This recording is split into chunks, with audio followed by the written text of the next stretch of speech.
Bismillah wassalatu wassalamu ala rasulillah. Rabbi shrah li sadri wa yassir li amri wahlul 'uqdatam min lisani yafqahu qawli. Rabbi yassir wa la tu'assir wa tammim bil khair. So inshallah, today we are going to start book 2. And alhamdulillah, with the help of Allah subhanahu wa ta'ala, we have completed book 1. And whatever good we do is from Allah subhanahu wa ta'ala, and whatever mistakes we make or whatever weaknesses we have, they are from us. So we pray to Allah subhanahu wa ta'ala to forgive us our shortcomings. And inshallah, I would like to begin with the verse of Surah Araf, verse number 43. Allah subhanahu wa ta'ala says, وَقَالُوا الْحَمْدُ لِلَّهِ الَّذِي هَدَانَا لِهَذَا وَمَا كُنَّا لِنَهْتَدِيَ لَوْلَا أَنْ هَدَانَ اللَّهُ. Praise to Allah who has guided us to this, and we would never have been guided if Allah had not guided us. So all guidance is from Allah subhanahu wa ta'ala, all blessings of Allah subhanahu wa ta'ala, that He guided us to this, like to what we are doing now, learning the language of the Quran, and inshallah trying to learn and then teach as well. So our lesson number 1 today from book 2. All right, so as usual, inshallah, we will look at, first we will look at the content, and we will look at the objectives of the lesson, some important points that we are going to discuss. And most of them, alhamdulillah, you already know. It's basically just a review of what we have done in book 1 and bit of extra information. In fact, these lessons, mashallah, they are like heavily embedded with lots of new grammatical points as well as dialogues. So inshallah, the more we practice, again, the more we will be able to learn, inshallah. All right, so in this lesson, we learn the following. The first thing that we are going to learn is inna, and we read it a lot when we are reciting the Quran. And it has, like in Arabic, first we look at the types of sentences. And I'm sure, inshallah, now you know that there are only 2 types of sentences in Arabic language. Only 2 types of sentences. The first one that we talked a lot in book number 1 is the nominal sentence. Al-jumlatu al-ismiyatu, the nominal sentence. Whereas the first word is a noun. As we can see here, al-kitabu sahlan, the book is easy. So al-kitabu is noun, and sahlan is also a noun, but the first one is definite and the second one is indefinite. So we know that from book 1 that the combination of definite and indefinite nouns makes it a complete sentence. And we call them, as you can see here, the first part is called al-mubtada'u and the second part is called al-khabaru. So the combination of the subject and the predicate makes it a complete sentence. Okay, and the second one we haven't really started yet, but we have like done a couple of sentences. For example, kharaja bilalun, dhahaba bilalun, jalasa, hamidun. Couple of verbs we have already taken. So the verbal sentence, al-jumlatul fi'liyatu, wherein the first word is a verb. So that is the biggest difference between nominal sentence and verbal sentence, that nominal sentence always starts with a noun and the verbal sentence always starts with a verb. For example, we can see here, kharaja bilalun, Bilal went out. In English, even like we have Bilal first, the noun comes first, but in Arabic, when we talk about the verbal sentence, then we can see here that the verb comes first. And I think this is the biggest difference between the English sentence, the structure of the English sentence and the Arabic sentence. The English sentence, normally we can see that it starts with a noun or it starts with a pronoun, whereas in Arabic, the sentence can start with a verb as well, as we can see here, kharaja bilalun, and there are many of them which start with the verb. All right, the particle inna is used at the beginning of a nominal sentence. So inna is used in the beginning of a sentence. What is particle? Which category does it belong to? How many parts of words are there in Arabic? 3. Only 3, yeah? What are those? فعل. Okay, we started with the noun, so ismun, a noun. اسم فعل Yes, حرف. ism. Okay. Fi'l, verb.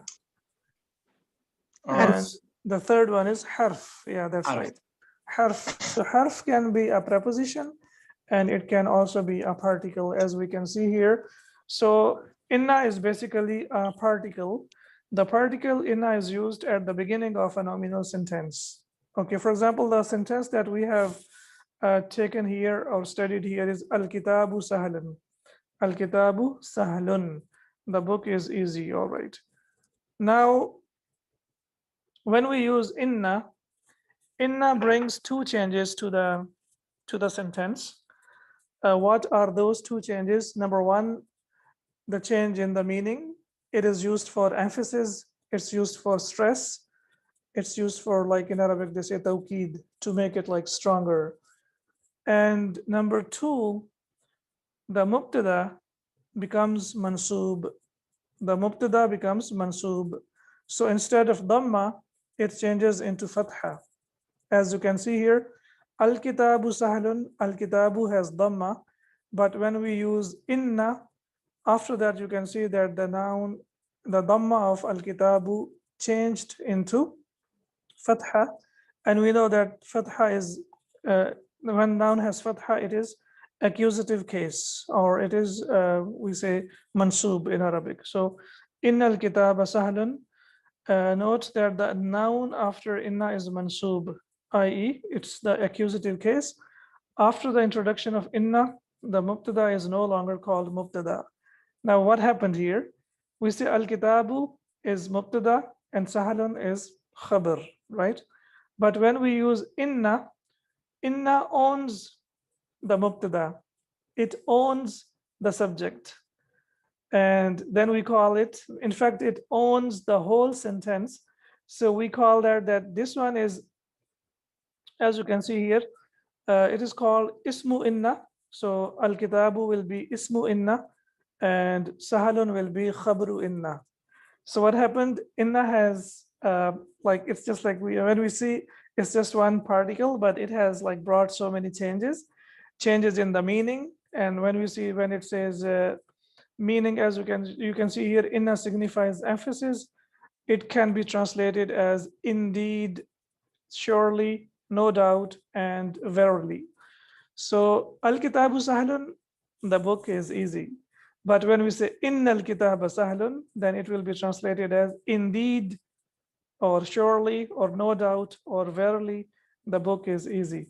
So changes in the meaning and also changes in the i'rab of the sentence.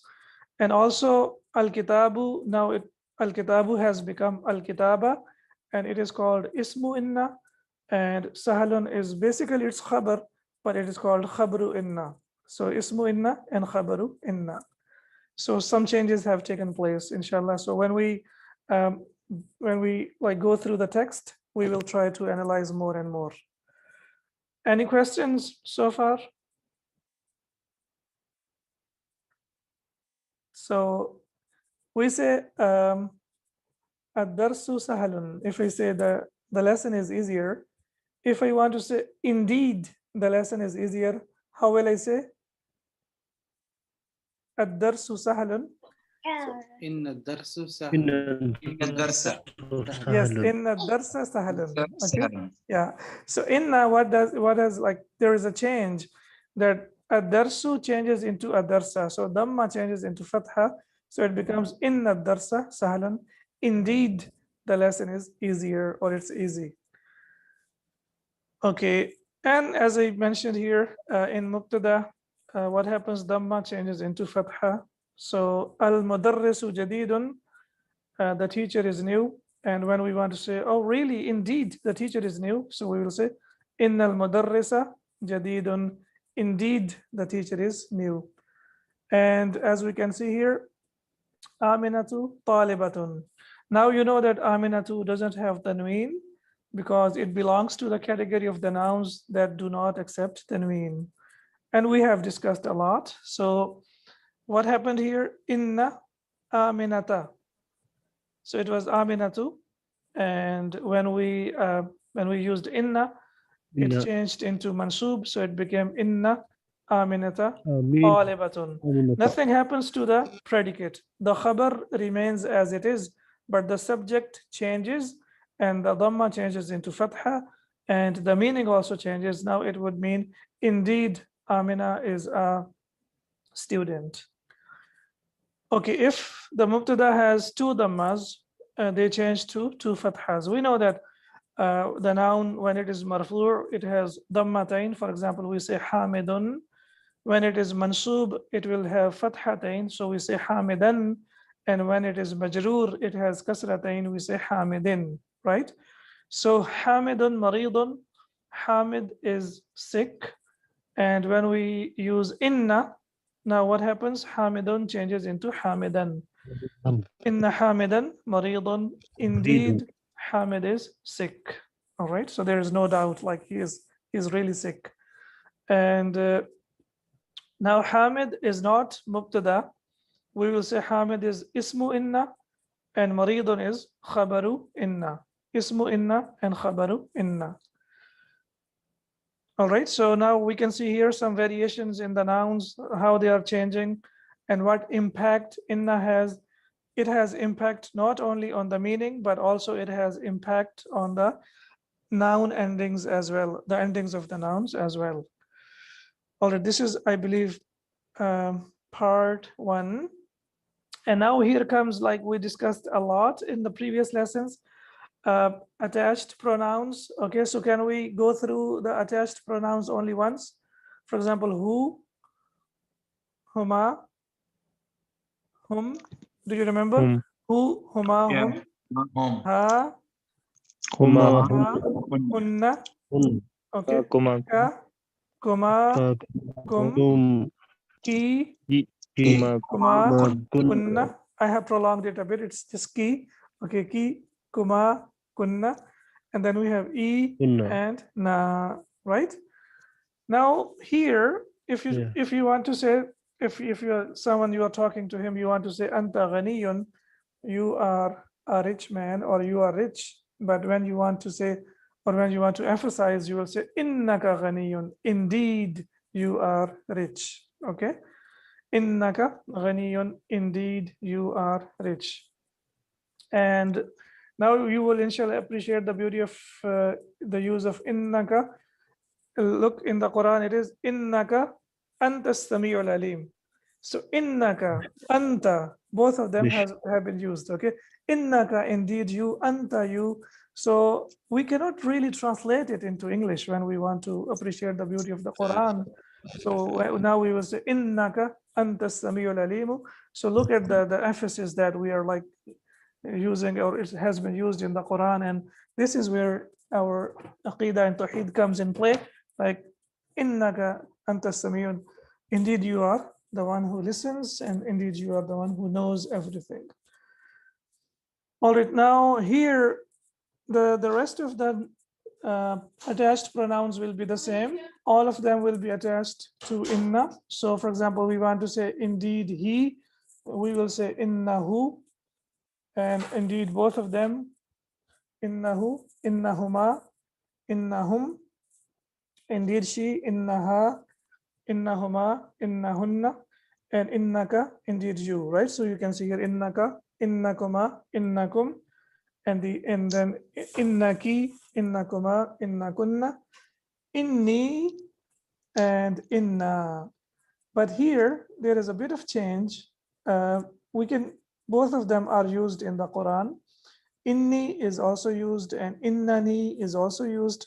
Similarly, inna is also used and innana is also used. I believe innani and innana, they are used in the Quran like more than 5 times or 6 times.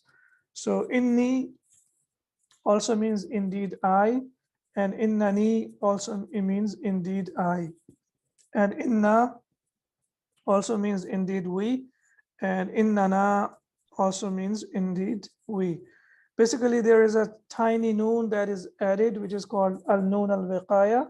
So that noon basically comes into, here comes into action, and then either we can insert it or either it is not, it is okay to not to insert it. For example, you say inni talibun, indeed I am a student, and you can also say innani talibun, indeed I am a student.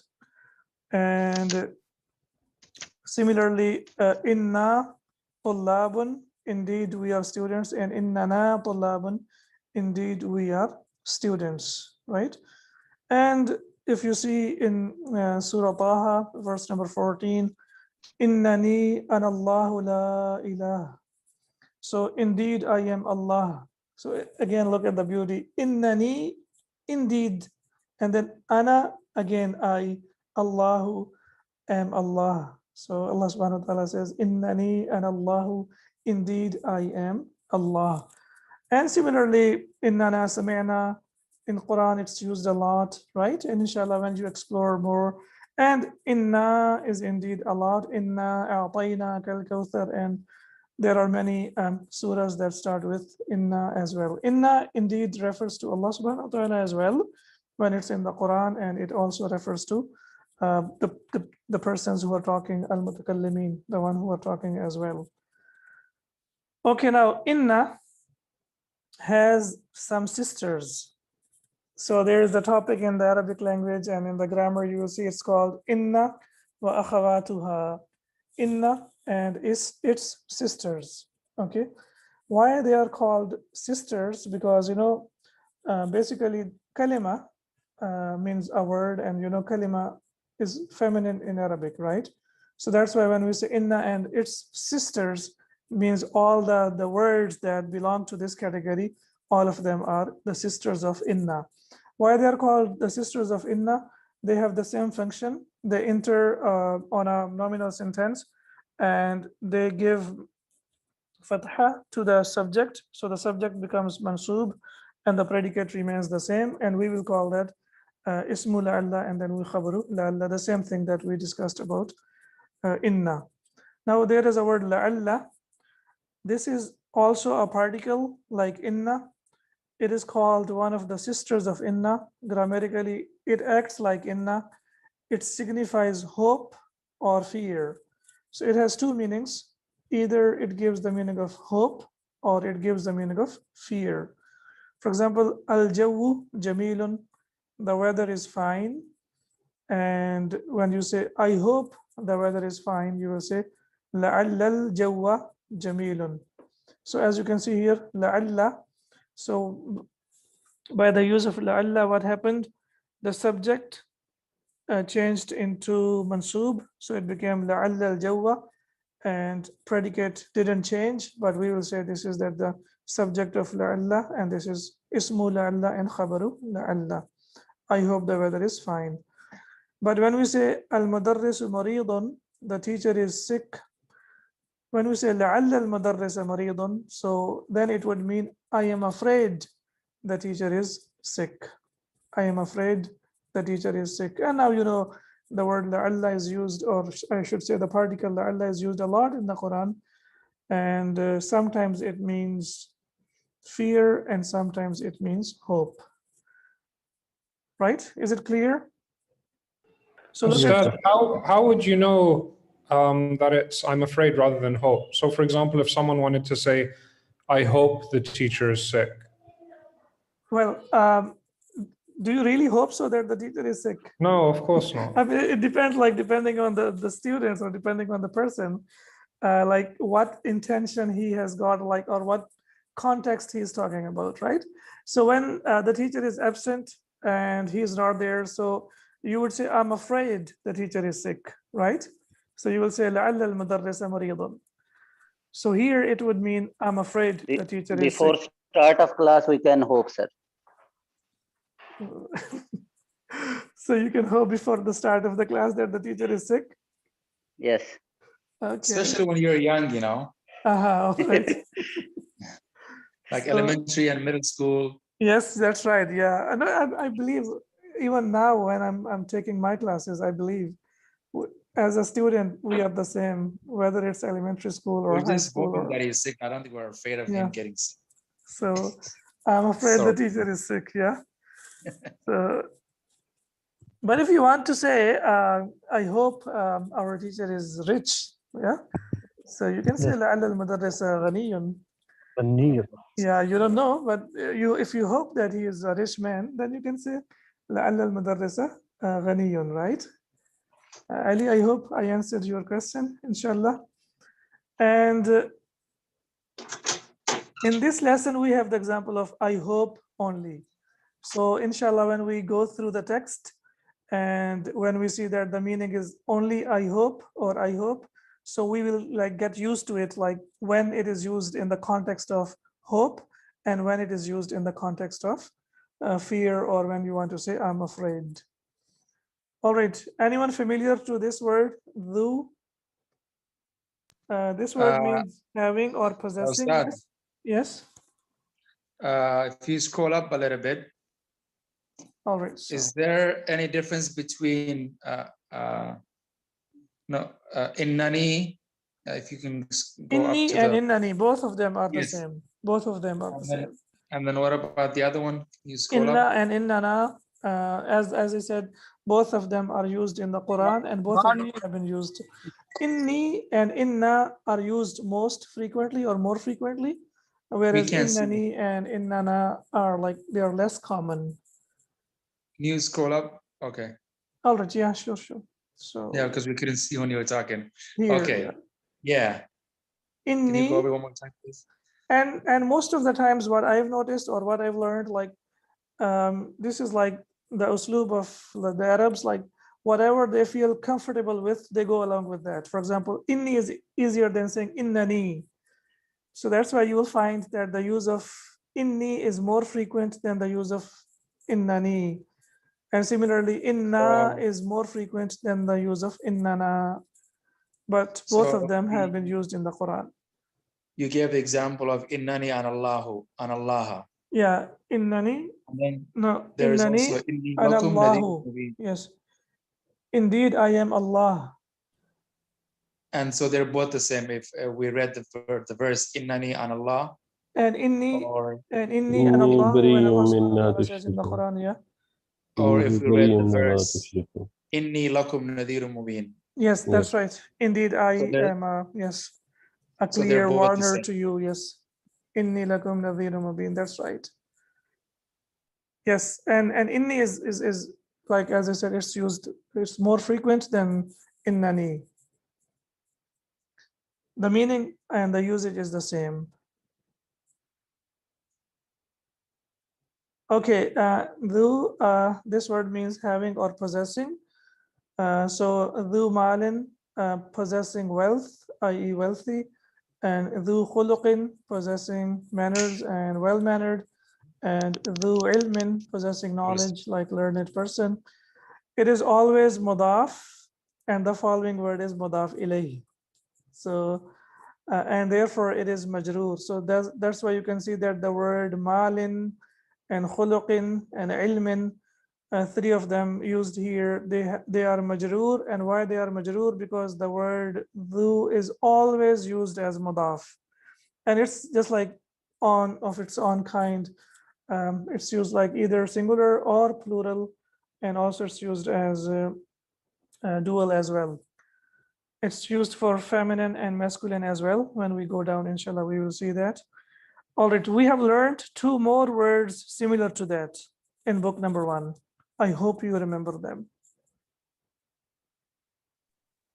Not similar to that, but like they are always used as mudaf.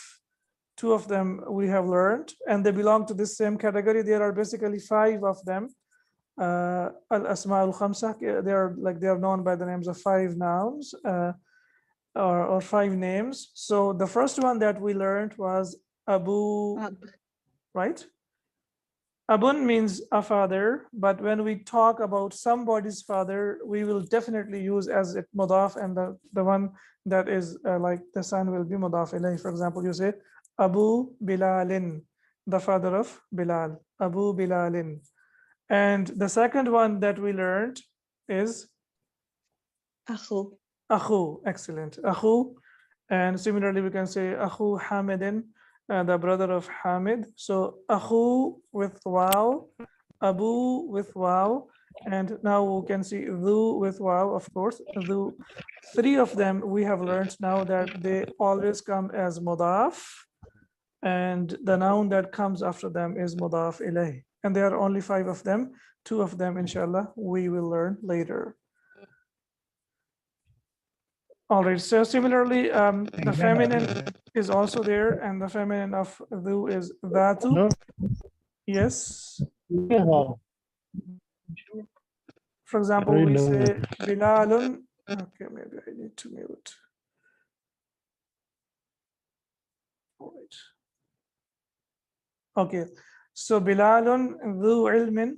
Bilal is a learned, and wa ukhtuhu dhatu khuluqin. Okay, and his sister is well-mannered. So now you can see here, when we use for Bilal, we say dhu, and when we use for his sister, we say dhatu.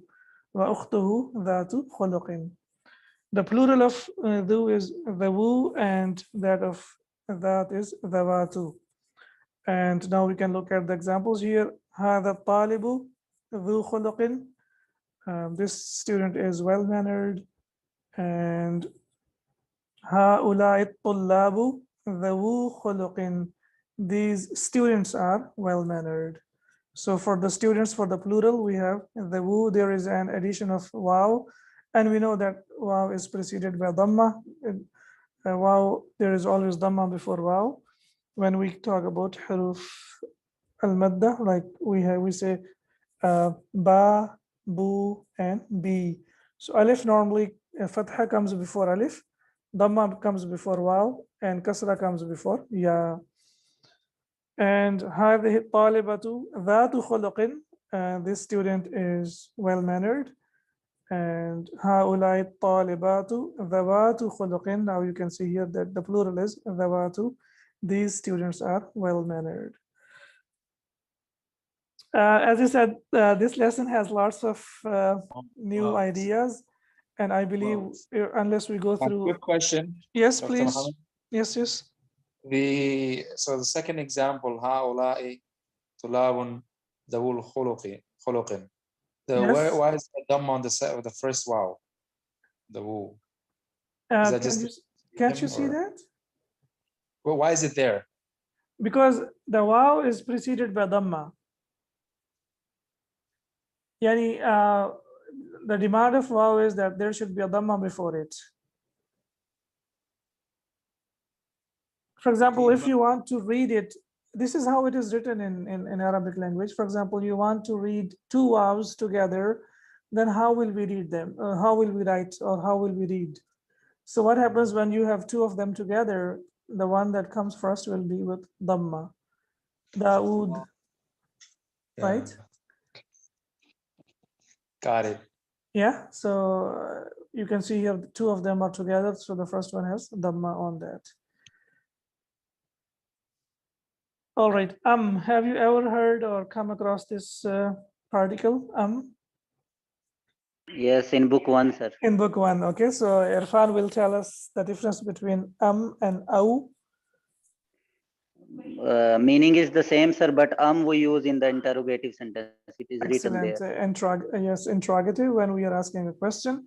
So we use it means or, but only in interrogative sentence. For example, we say atabibun anta am muhandisun. Are you a doctor or an Engineer. Yeah, and amin Fransa huwa am min Almania. Is he from France or Germany? So you can see here, whatever comes after a should come after So as you can see here, after a we have a noun. So also after we have a noun. Here after a we have min, and here after we have min. Okay, so as you can see here, whatever comes after a, and we have taken a before. It is used to ask questions. Hamzatul istifham. And min, as you can see here, is a preposition. So after a we have min, and similarly after we have min as well. And similarly, Bilalan Ra'ita am Hamidan. Did you see Bilal or Hamid? Now Bilalan here, it is mansub because of Ra'ita. Ra'ita is the verb, and then this is subject verb, and then Bilalan is the object of Ra'ita. That's why Bilalan is mansub. So Bilalan Ra'ita am Hamidan. Did you see Bilal or Hamid? So as you can see here again, after we have Bilalan, and here after we have Hamidan. So noun, and the noun is here we can say that the noun is marfu, and here the noun is marfu. Here the noun is majroor, but we cannot see it because Fransa is mabni. So we know this is majroor, but the ending will not change. And similarly, Almania is also the same. The ending will not change here. What if we have here Pakistan, and here we have Hind? Got it. Amin al Hindi. من الهندي Amin هو al-Hindi أم huwa أم Min من Pakistan. الباكستان Okay, if you say minal, then you have to say minal Pakistani. من باكستاني. Yeah. And if you Yeah. want to say min and without al, Then then it will min be Pakistan. Pakistan. Excellent. Amin al-Hindi huwa min Pakistana. All right. And here, Bilalan Ra'ita am Hamidan. Did you see Bilal or Hamid? So here, as you can see, Bilal has fathatain and Hamid has fathatain. If I want to bring if I want to bring Ahmad here, so what will be the case ending of? I want to Ahmada. bring Ahmad here, and I Ahmada. want to bring Ibrahim here. أحمد and إبراهيم. Ahmada. Okay, so Ahmada, Ra'aita, Ibrahima. إبراهيم. Right, and why Ahmad and Ibrahim do not accept tanween? Because they are Ibrahim is non-Arabic name, sir, and Ahmadu is on the wazn of Afalu. and it's a proper noun. Okay, that's number one. Proper Number noun. two, why are they mansub? What's the reason for them to be mansub? Because They're Ra'aita, an sir, object. Ra'aita, yes, Ra'aita is the verb and the subject, and Bilalan is the object. And we know that the object of the verb is mansub. So that's why they are mansub. They have fathatain. Even if you don't get it right now, that's fine. That's okay. Because when we start the verb, I gave you a brief introduction of the verbs before. And when we, inshallah, start the verb, hopefully in the next lessons, it will be, inshallah, clear. And the same thing here, note that the particle a precedes one of the two things about which the question is asked, while precedes the other. So it is wrong to say anta madarrisun am talibun, as we discussed before, that madarrisun anta will be the right construction and anta madarrisun will be the wrong construction, because after after we should bring the noun, and then we can bring the what do we say, pronoun. But if I say anta madarrisun am anta talibun, then it should be okay, right? Can you sir, repeat again. If I say anta madarrisun am anta talibun, so anta, then it should be okay, right? Without anta, sir. Look here, this is wrong. Why this is wrong? This sentence is wrong. Why?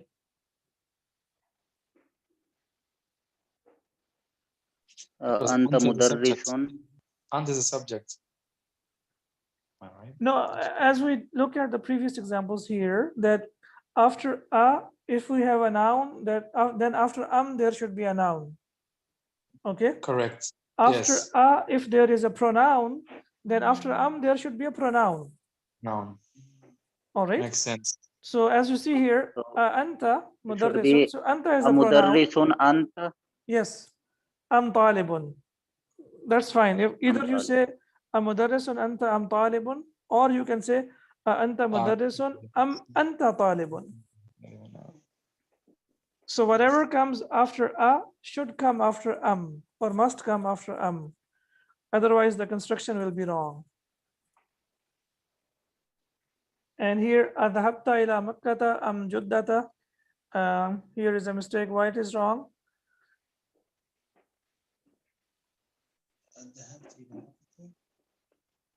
Look at here. Ila makkata adhabta am ila juddata. Because after here, what do we have here? We have the verb, right? So we should But also here have after we have noun.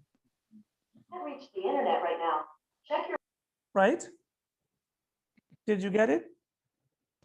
yes. Yes. So after whatever comes after must come after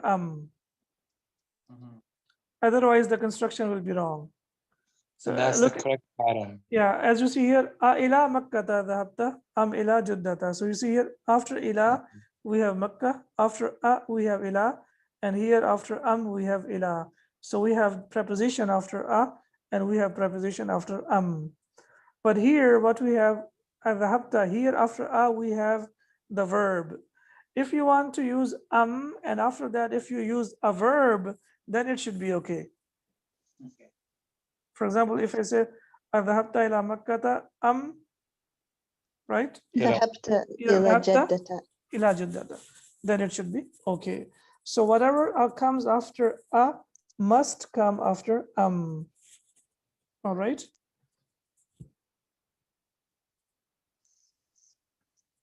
Okay. Okay. And in non-interrogative sentences, أو is used for and it means or as well. For example, خذ هذا أو ذاك. Take this or that. Now it's not an interrogative sentence, affirmative sentence. So that's why, or it's like you're making an order to someone. So you say خذ هذا أو ذاك. Take this or that. So now we do not have any question. That's why we will use أو. رأيت ثلاثة أو أربعة. I saw 3 or 4. رأيت ثلاثة أو أربعة. So again, you can see here, there is no question here. There is no Hamzatul Istifham. We don't have here. We don't have hal here. So that's why we have أو here. خرج بلال أو حامد. Bilal or Hamid went out. So one of them went out, either Bilal or Hamid. So 3 sentences, as you can see here, خذ هذا أو ذاك. رأيت ثلاثة أو أربعة. خرج بلال أو حامد. Now in these 3 sentences, we can see that there is no question being asked. So when there is no question being asked, then we will use أو. When there is a question, then we will use a and All right. Like in English, we say either are and either or and neither nor. So they come together. Similarly, and they come together. And now we are getting towards the end of, inshallah, the points of this lesson. Miyatun, 100, and alfun, 1,000. Miyatun and alfun are always used as mudaf. Okay. And we can see here that miyatun has an extra alif here. It's an added alif, but it is not pronounced. In some countries, like in Pakistan, in the books, you will find that miyatun is written like this. Only Hamza is there, and Hamza with Fatha, and alif has been dropped. But in the Quran, the Mus'haf that we have here, we can see that there is alif as well. So miyatun, and it is always used as mudaf. So miyatu kitabin, 100 books. Okay, now a few things that we should know about them. Miyatu and alfu, the mudaf, these are the numbers, and what we have after that, the ma'dud will be singular. The ma'dud will be singular, and it will be mudaf ilayh. It will be majroor. Okay, so you can see here.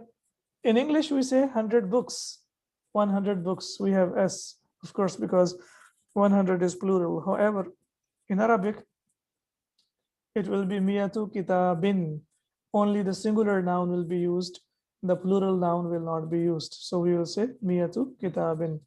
And similarly, if we want to say 1,000 riyals, we will say alfu rialin. Again here, real is just one unit of currency. So we will use singular here, but it will be majroor. Why? Because it is mudaf ilayh. So miyatu and alfu, they are used as mudaf, and the noun that comes after that is mudaf ilayh for sure. And the only difference between the numbers, you remember the numbers from 3 to 10? The numbers from 3 to 10 also mudaf ilayh. We have mudaf ilayh, but from 3 to 10 mudaf ilayh is plural, but here mudaf ilayh is singular. All right, whereas miyatu and alfu are used for both. They are used for feminine or masculine. Whether the noun is feminine or the noun is masculine, we will use miyatu and alfu. It will not change. In other words, miyatu is used for feminine noun and for masculine noun. For example, we want to say miyatu siyaratin, 100 cars, and miyatu kitabin, 100 books. We know book is masculine and siyara is feminine. Similarly, alfu realin, 1000 reals, and alfu siyaratin, 1000 cars. So both of them, miyatu and alfu, are used for masculine and feminine. The noun that comes after that will be mudaf ilayh, and it will be singular. Mudaf ilayh and singular. And we know that mudaf can change depending on the usage in the sentence. Whether if it is marfu, it will be with dhamma. If it is mansub, it will be with fatha, and if it is majroor, it will be used with kasra. For example, here you can see هذا التلفاز بألف ريال. Here fa has kasra. Can you please tell me why? Because of Ba is harfu jar. Yeah, because of the harf jar ba. So that's why the number, which is 1000, changed into kasra because of ba. So it became bi alfi riyalin. And here we can say that alfi is majroor because of the preposition bi. And similarly, miyatun and alfun have the same form with the feminine, and as I told you, alfu muslimatin wa miyatu talibatin. So whether the noun is masculine or feminine, the number will remain the same. It will not change. For both, it will be used as alfu and miyatu. And we have reached this point, is a little bit irrelevant, but because we have not taken the verb, so it will be a little bit hard to understand, but since it has been used in the book, so I will just give you a brief idea about it. Ghalin is expensive. For example, هذا الكتاب غال. This book is expensive. Here, ghalin is not majroor. This is a little bit like we know that a noun that has kasratain is majroor, but here, what is the construction of this sentence? Can you please tell me? What kind of sentence is this, and what is the construction of this sentence? هذا الكتاب غال. Nominal sentence. It is a nominal sentence. Which one is the subject and which one is predicate? Subject is هذا. Al-kitab is mudaf ilayhi. No. Mudaf ilayhi never takes al. Mudaf never takes al. هذا كتاب expensive كتاب قال is خبر. Al-kitabu is the predicate. Okay, now هذا الكتاب is one of the incomplete constructions. We have learned like around 4 or 5 incomplete constructions. For example, we have learned هذا الكتاب, this book, when you are pointing towards something. Similarly, we say kitabun jadidun, we have mawsuf and sifa, right? We say kitabu Bilalin, the book of Bilal, so that is mudaf ilayh. And then we say fil maktabi, we have jar majroor, and we say amam al masjidi, in front of the masjid. So we have learned like 5 incomplete constructions. If you remember the rule of thumb, I told you that the incomplete constructions, they will be either subject or predicate. we cannot break incomplete construction into subject and predicate. No, the complete incomplete construction, the complete incomplete yani compound construction, the complete compound construction will be either subject or predicate. So هذا الكتاب, this book is compound construction, incomplete sentence. So هذا الكتاب is subject and غال is predicate. We know that the predicate is marfu', but here it has kasratain. Here it has kasratain, but this is marfu'. This information is difficult to digest, but inshallah we will take it as it is. Ghalin is marfu', but the noun can be marfu' with kasratain. And this is the extreme of like, where we can say that this is the peak of learning Arabic, inshallah. And when we reach that level, then we will be able to understand most of the Arabic, inshallah. So, هذا الكتاب غال, this book is expensive. هذا الكتاب is the subject, غال is predicate, and both of them are marfu'. Both of them are marfu'. Basically, as you can see here, غال is not majroor, it is marfu'. It is basically ghaliyun. But what happens when there is kasra before ya, then it changes into tanween and it becomes kasratain. And inshallah, again, as I told you, when we reach this level of the verbs, and inshallah soon, then we will come to know like why it changed into ghalin. And it was basically ghaliyun, but because there is a kasra before ya, so it changed into kasratain and it became ghalin. And there are some examples. Just please look at the examples. There is no need to worry about it. There is no need to focus a lot. The only thing I will tell you that this is called ismul manqus. And ismul manqus is like defective ism, defective noun, a noun that has ya or waw inside it. Okay, so muhamin means a lawyer. Basically, it was muhamiyun, but it's changed into muhamin. And when you say ana muhamin, ana is subject and muhamin is predicate, and both of them are marfu'. I am a lawyer. Similarly, qadin, it was qadiyun. And when you say abi qadin, my father is a judge, and wadin is a valley, and hadha wadin, this is a valley. However, when you want to use ta marbuta, then what happens? The ya comes back. For example, there is a lady and she wants to say, I'm a lawyer. What will she say? Ana muhamiyatun. Muhamiyatun. So ya has come back. All right. If there is a lady and she wants to say, I am a judge, what will she say? Ana qadiyatun. Yeah. So the ya has come back. Okay. And so similarly, radin, when someone is satisfied, ana radin, I am satisfied, I'm happy.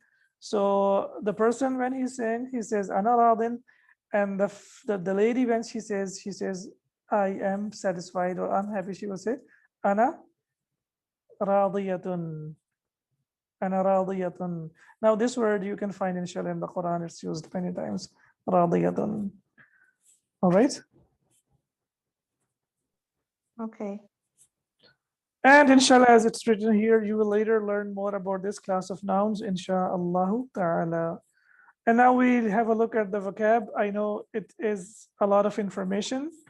It is maybe most of the information here is new, but inshallah, that's how we proceed. I'm sorry to say, I don't want to use this expression, but I should say that learning Arabic is not like a walk in the park.